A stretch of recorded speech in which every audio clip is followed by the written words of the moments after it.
नमस्ते बिहार में हूं आपके साथ शिप्रा झा। बुलेटिन की शुरुआत करेंगे इस वक्त की बड़ी खबर के साथ। बड़ी खबर पटना से है, जहां अपराधियों ने हथियार के बल पर 4.5 लाख रुपए की लूट की है। अपराधियों ने चावल कारोबारी के ऑफिस में घुसकर 4,50,000 रुपए की लूट की। व्यवसायी ने जब लूट का विरोध किया तब अपराधियों ने पिस्टल के बट से मारकर उसे घायल भी किया। फिलहाल पुलिस पूरे मामले की छानबीन में जुटी हुई है। तो इस वक्त की बड़ी खबर आपको बता रहे हैं, पटना में दिन दहाड़े लूटपाट की वारदात को अंजाम दिया गया है। हथियार के बल पर कारोबारी से लूट की गई है। बताया जा रहा है कि ऑफिस में घुसे लुटेरे और लाखों रुपए लेकर चंपत हो गए। 4 आदमी से मेरे आए थे। 4 आदमी से आने के बाद रूम बंद करके चारों जन के पास पिस्तौल था। पिस्तौल लगा के हमने से अलमारी का चाबी लिया। हमारे यहाँ से 4.5 लाख रुपए लूट लिया गया है। हम लोग बैंक जाने की तैयारी में थे। 3 मोबाइल था। चावल व्यवसायी हैं, उनसे करीब 4 लाख रुपए के आसपास की लूट होने की बात बताई गई। कैसे अपराधी ने घटना को अंजाम दिया? जाके जांच मतलब उच्चार की संख्या बता रहा हूँ सर। अभी क्लियर नहीं हुआ, अभी हम लोग पूछताछ कर रहे हैं। इसमें घायल भी है, वो लगता है कि एक आदमी सर में चोट लगी है। बेगूसराय में व्यवसायी कारू सिंह के 25 से ज्यादा ठिकानों पर कल दूसरे दिन भी आयकर विभाग की छापेमारी हुई। अब तक की छापेमारी में कारू सिंह के ठिकानों से 1 करोड़ रुपए से अधिक कैश और 50 लाख रुपए से अधिक के जेवर बरामद किए गए। इसके साथ ही बड़ी संख्या में टैक्स की हेराफेरी से जुड़े दस्तावेज बरामद किए गए। 25 करोड़ रुपए से अधिक के फर्जी खर्च से जुड़े कागजात भी मिले हैं। आयकर विभाग के सूत्रों के मुताबिक टैक्स चोरी के लिए फर्जी कागजात बनाए गए। जांच के दौरान बड़ी संख्या में कंप्यूटर जब्त किए गए हैं। जब्त कंप्यूटर से जमा डेटा का विश्लेषण किया जा रहा है। कारू सिंह के करीब 25 ठिकाने पर 200 से अधिक आयकर के अधिकारियों ने जांच की है।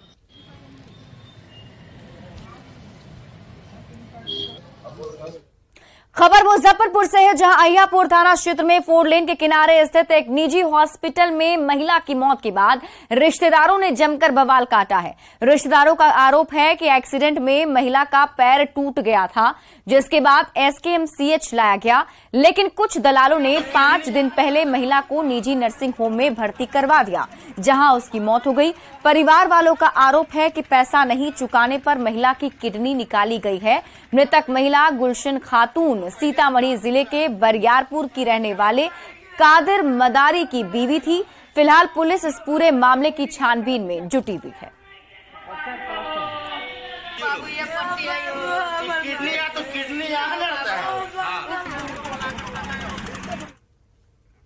और बड़ी खबर सहरसा से है, जहां बसनही थाना अध्यक्ष पर बेरहमी से पिटाई का आरोप लगा है। पुलिस पर आरोप है कि उसने शराब की तलाशी के दौरान जेल में बंद एक तस्कर के भाई को घर से उठा लिया और दूर ले जाकर लाठी डंडे से बेरहमी से पिटाई कर अधमरा कर सड़क किनारे फेंक दिया।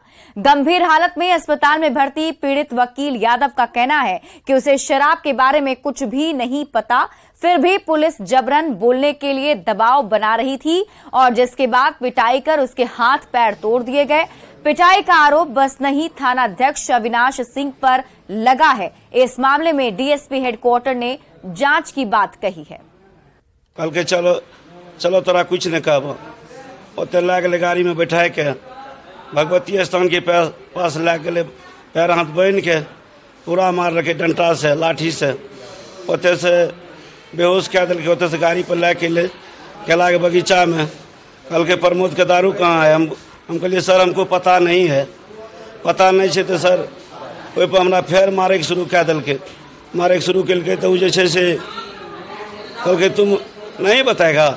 कहलिए सर हम नहीं देखलिए, हम कते बतेबे। ओहि पर जैसे से फिर मारे के शुरू कल के, मारते मारते हाथ पैर के तोड़ दिल के। घटना की सूचना सूत्रों से मिली है। घटना के संबंध में सत्यापन कराया जा रहा है कि ये घटना वास्तविक रूप से हुई है या कोई अन्य मामला है। सभी बिंदुओं पर जांच की कराई जा रही है और विधि सम्मत कार्रवाई की जाएगी। गोपालगंज में ऑनलाइन गेम में लाखों रुपए हार चुके एक युवक ने खुद के अपहरण की साजिश रच डाली और इसका खुलासा तब हुआ जब पुलिस ने महाराष्ट्र और गुजरात में छापेमारी के बाद अपहृत युवक को बरामद किया। पुलिस के अनुसार युवक की मां ने अपहरण की प्राथमिकी दर्ज करवाई थी और पड़ोसियों पर अपहरण करने के गंभीर आरोप लगाए थे। पुलिस ने जब पूरे मामले की जांच की तो पूरी साजिश का खुलासा हो गया। अपहरण का केस इसके परिजन ने दर्ज कराया था लेकिन वो पूरी कहानी इसी की गढ़ी हुई है। ये खुद अपना अपहरण स्वयं करवाया था और वहाँ जाने के बाद अपने ही मोबाइल से अपने परिजनों और सगे संबंधियों को मैसेज भेजता है कि मेरा अपहरण कर लिया गया है, पुलिस को इसकी सूचना नहीं दें, और 20 लाख रुपया का मांग किया गया। मुजफ्फरपुर पुलिस ने साहिबगंज थाना क्षेत्र से 5 अपराधियों को पकड़ा है। पुलिस के अनुसार सभी अपराधियों की पुलिस को काफी समय से तलाश थी। पुलिस ने अपराधियों के पास से 2 बाइक और हथियार भी जब्त किए हैं। पुलिस के अनुसार कुल 7 कांडों का खुलासा किया गया है। इन लोगों का एक लंबा आपराधिक इतिहास रहा है। अभी तक 8 कांडों में ये लोग जिले में वांछित रहे हैं और ये सभी केस जो है लूट छिनैती के हैं। और स्पेशली इनका जो अपराध करने का तरीका होता था वो यही रहता था कि देर शाम को ये लोग अपने टारगेट को चिन्हित करते थे, हवाई फायर करते थे और उनसे बाइक, मोबाइल और पैसा इन सब की छिनैती करते थे। खबर कैमूर से है, जहां जादू टोना के चक्कर में शादीशुदा महिला को लेकर ओझा फरार हो गया। ओझा के साथ विवाहिता के फरार होने के बाद पति थाने के चक्कर लगा रहा है। पति ने पुलिस से पत्नी की बरामदगी की गुहार लगाई। घटना भभुआ थाना के सारंगपुर गांव का है। दरअसल ओझा का महिला के घर आना जाना था और शादी के बाद भी वो मायके में रहती थी। महिला का ओझा से संबंध था। नतीजा ये हुआ कि ओझा महिला को लेकर फरार हो गया। पत्नी को विदा कराने आए पति को ससुराल में इस बात की खबर हुई। इसके बाद वो अपनी पत्नी और ओझा का फोटो लेकर थाने के चक्कर लगा रहा है। वो हमारे पास नहीं रहते थे, ज्यादा से ज्यादा मायके ही में रहते थे। मायके से भाग गए। तो मायके वाला विदाई नहीं कर रहे थे? नहीं, विदाई नहीं। कब भागी? 25 तारीख। कैसे पता चला आपको? कैसे पता चला? गए थे विदाई करने के लिए सर। वहाँ पे हम गए तो बोल रहे कि ओझा के साथ भागे। ओझा माने? खबर समस्तीपुर से है, जहां रोसड़ा अनुमंडल के विभूतिपुर थाना के पटपारा गांव में एक महिला ने अपने शराबी पति को जेल भिजवा दिया। शराबी पति नशे में महिला के साथ मारपीट और बदतमीजी कर रहा था, तो महिला ने पति को पकड़ लिया और हाथ पैर बांधकर उसे घर में बंद कर दिया। उसके बाद पुलिस को बुलाकर आरोपी पति को पुलिस के हवाले कर दिया। इस घटना का वीडियो भी सामने आया है, जो हम आपको दिखा भी रहे हैं। तस्वीरों में आप देख सकते हैं किस तरह महिला ने अपने पति को बांध रखा है। पति भी शराब के नशे में दिख रहा है, जिसे पुलिस वाले अपने साथ ले गए।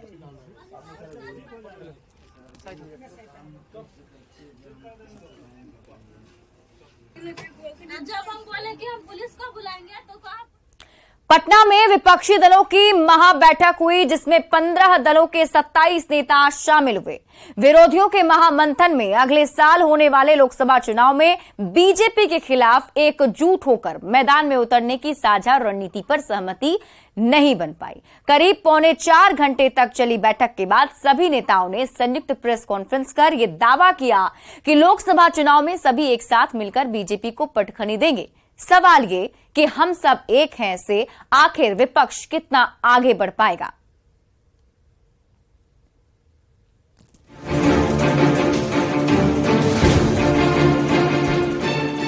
पटना का एक अणे मार्ग, मुख्यमंत्री नीतीश कुमार का सरकारी आवास। इसी पते पर शुक्रवार को पहली बार बिहार में बीजेपी विरोधी दलों के नेताओं का बड़ा जुटान हुआ। राहुल गांधी से लेकर स्टालिन और केजरीवाल, ममता बनर्जी से लेकर शरद पवार तक 15 दलों के नेता नीतीश कुमार के बंगले पर करीब 3.25 घंटे तक इसी बात पर मंथन करते रहे कि कैसे 2024 की लड़ाई में बीजेपी को शिकस्त दी जा सके। बैठक के बाद ज्वाइंट प्रेस कॉन्फ्रेंस में नीतीश कुमार ने कहा कि बीजेपी को अगले चुनाव में हराने के लिए एकजुट होकर सभी लड़ेंगे। इस पर सहमति बन चुकी है। एक साथ तो चुनाव लड़ने के बारे में आज एक सहमति हो ही गई है और सब तरह का सहमति हुआ है, लेकिन एक मीटिंग इसके बाद होगी। कांग्रेस अध्यक्ष मल्लिकार्जुन खड़गे ने भी कहा कि बीजेपी विरोधी दलों की अगली बैठक हिमाचल प्रदेश में 10 या 12 जुलाई को होगी, जिसमें आगे की रणनीति पर चर्चा होगी। 10 या 12 तारीख को फिर हमारे इसमें हिमाचल में शिमला में हम वहाँ फिर मिल रहे हैं। वैसे तो ममता बनर्जी से लेकर तमाम नेताओं ने प्रेस कॉन्फ्रेंस में अपनी अपनी बातें कही। सभी का जोर इस बात पर था कि एक साथ मिलकर चुनाव लड़ना है और बीजेपी को हराना है। लालू प्रसाद ने अपने ही अंदाज में बीजेपी पर निशाना साधा। हनुमान जी अब हम लोग के साथ हो गए और हम लोग इकट्ठा सब कोल ढील नल नील सबको हम लोग जमा कर रहे हैं। तो पटना में 15 दलों के 27 नेताओं ने मैराथन बैठक कर बीजेपी के खिलाफ रणनीति पर चर्चा की। आने वाले लोकसभा चुनाव में मोदी से मुकाबले का विपक्षी फॉर्मूला कितना सफल हो पाता है ये तो नहीं मालूम, लेकिन एक साथ बीजेपी विरोधी नेताओं को एक मंच पर लाने की नीतीश की मुहिम इस बार जरूर सार्थक और सफल मानी जा सकती है, क्योंकि सवाल बीजेपी के खिलाफ नीतीश के विरोधियों को एकजुट करने का है। Bureau report, news 18।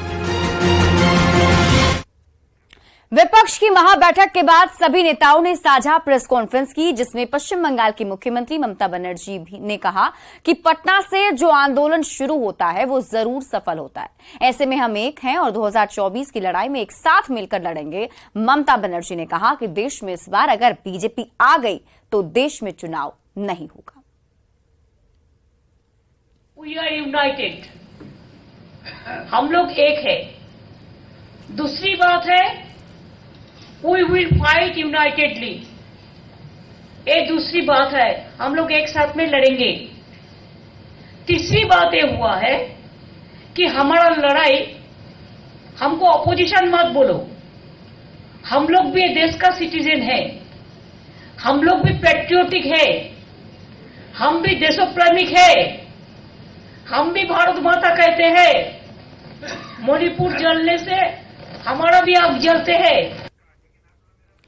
महाबैठक के बाद साझा कॉन्फ्रेंस में जब बारी लालू प्रसाद के बोलने की आई तो लंबे समय बाद लालू प्रसाद एक बार फिर अपने पुराने अंदाज में नजर आए और बीजेपी पर निशाना साधने के बाद राहुल गांधी की शादी की भी बात कर दी, जिसमें लालू प्रसाद ने कहा कि राहुल गांधी अब दूल्हा बने और विपक्ष के सभी लोग बाराती बनने के लिए तैयार हैं।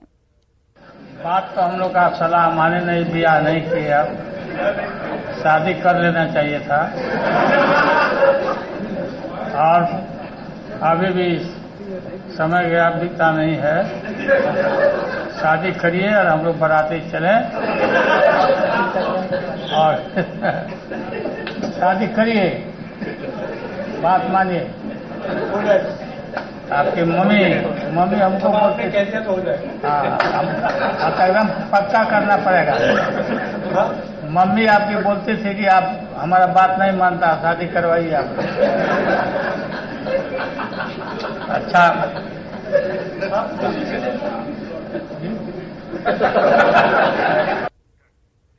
विपक्ष की बैठक के बीच प्रेस कॉन्फ्रेंस छोड़कर दिल्ली रवाना होने वाले अरविंद केजरीवाल नाराज बताए जाते हैं। आम आदमी पार्टी ने महाबैठक के बाद कांग्रेस पर हमला बोलते हुए बयान जारी किया है। दिल्ली में केंद्र के अध्यादेश के मामले पर आरोप लगाया गया है कि कांग्रेस ने आप का समर्थन नहीं किया, जबकि पटना की बैठक में 11 दलों ने आपका समर्थन किया था। आपने कांग्रेस को चेतावनी देते हुए कह दिया है कि यदि अध्यादेश पर कांग्रेस अपना रुख साफ नहीं करती तो विपक्षी दलों की होने वाली अगली बैठक में आप शामिल नहीं होगी।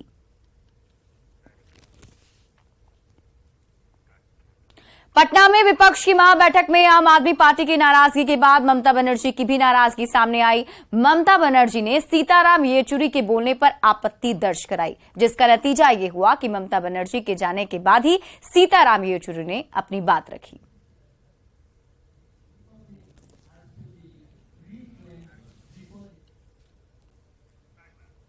तो पटना में हुई विपक्ष की बैठक पर केंद्रीय मंत्री अनुराग ठाकुर ने तंज कसा है। अनुराग ठाकुर ने ट्वीट कर कहा कि 2024 के चुनाव से पहले एक बार रंगमंच सज रहा है, नाटक मंडली इकट्ठा हो रही है, किरदार तय किए जा रहे हैं, नाटक होगा, साथ निभाने के कस्में वादे होंगे, जनता हंसेगी और फिर एक बार प्रचंड बहुमत से मोदी जी ही तीसरी बार देश के प्रधानमंत्री पद की शपथ लेंगे।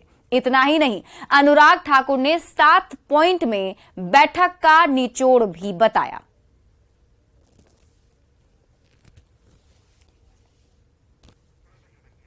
तो देखिए, ये 7 पॉइंट जो है उसमें हम आपको बता रहे हैं, यानी इस बैठक के क्या निष्कर्ष निकले ये अनुराग ठाकुर ने बताया है और उसकी तस्वीर भी हम आपको दिखा रहे हैं, उनका वो ट्वीट आपकी टीवी स्क्रीन पर, जिसमें उन्होंने बताया कि नीतीश कुमार का नेतृत्व सभी को स्वीकार ही नहीं होगा।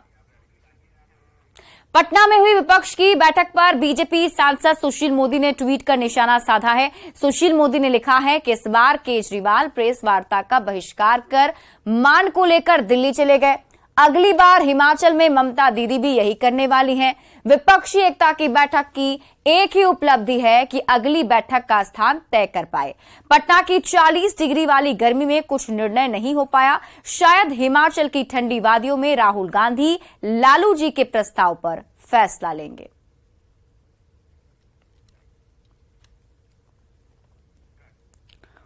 बढ़ते आगे, खबर शिवहर से है। शिवहर की पिपराही में बैंक लूट का सीसीटीवी फुटेज सामने आया है। लुटेरों ने बैंक पर धावा बोलकर 27,500,000 रुपए लूट लिए। बाइक सवार बदमाशों ने पिस्टल के बल पर बैंक ऑफ बड़ौदा अंबा कला शाखा को अपना निशाना बनाया था। अपराधियों ने बैंक के मुख्य गेट के पास फायरिंग भी की और गार्ड को जख्मी कर दिया। इस घटना में बाइक सवार 5 लुटेरे शामिल थे। घटनास्थल पर बड़ी संख्या में स्थानीय लोग भी मौजूद हैं। अपराधियों को पकड़ने के लिए पुलिस बैंक में लगे सीसीटीवी कैमरे को खंगाल रही है। मौके से जो सीसीटीवी फुटेज निकलकर सामने आया है वो तस्वीर हम आपको दिखा रहे हैं, जिसमें देखिए ये 3 लुटेरे इस सीसीटीवी फुटेज में दिखाई दे रहे हैं, जिसमें से जो चौथा लुटेरा है वो बैग लेकर आता है और ये सभी लॉकर से पैसे निकालते हैं, उस बैग में भरते हैं और देखिए कितने आराम से ये सभी लूट की वारदात को अंजाम दे रहे हैं।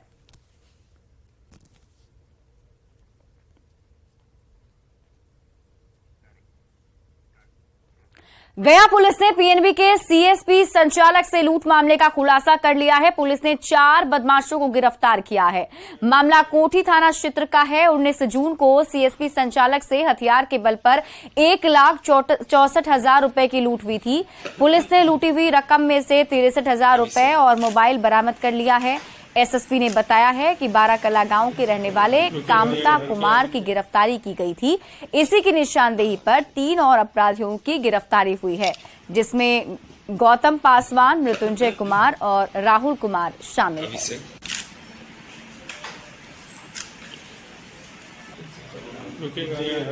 जो अनुसंधान के क्रम में जो बातें प्रकाश में आई उसके आधार पर कामता कुमार की गिरफ्तारी की गई, जो कि बाराकला का रहने वाला है, कोठी थाना क्षेत्र का, और इसके पास से एक नोकिया का मोबाइल और 5,000 रुपये नकद बरामद किया गया। इसके द्वारा पूछताछ के क्रम में बताया गया कि इसके द्वारा इस घटना को कारित करने में ये शामिल था। समस्तीपुर से बड़ी खबर है, जहां रोसड़ा में कोचिंग से घर लौट रही छात्रा को बदमाशों ने गोली मारकर उसकी हत्या कर दी। बताया जा रहा है कि छात्रा जब साइकिल से घर लौट रही थी तभी एक चाय दुकान के सामने युवक ने छात्रा को गोली मार दी और फरार हो गया। इस घटना के बाद से इलाके में सनसनी फैल गई है। मामले की जानकारी पर पुलिस मौके पर पहुंची और पूरे मामले की छानबीन में जुटी है। पुलिस के अनुसार प्रेम प्रसंग में हत्या की बात सामने आ रही है। फिलहाल मामले की जांच जारी है।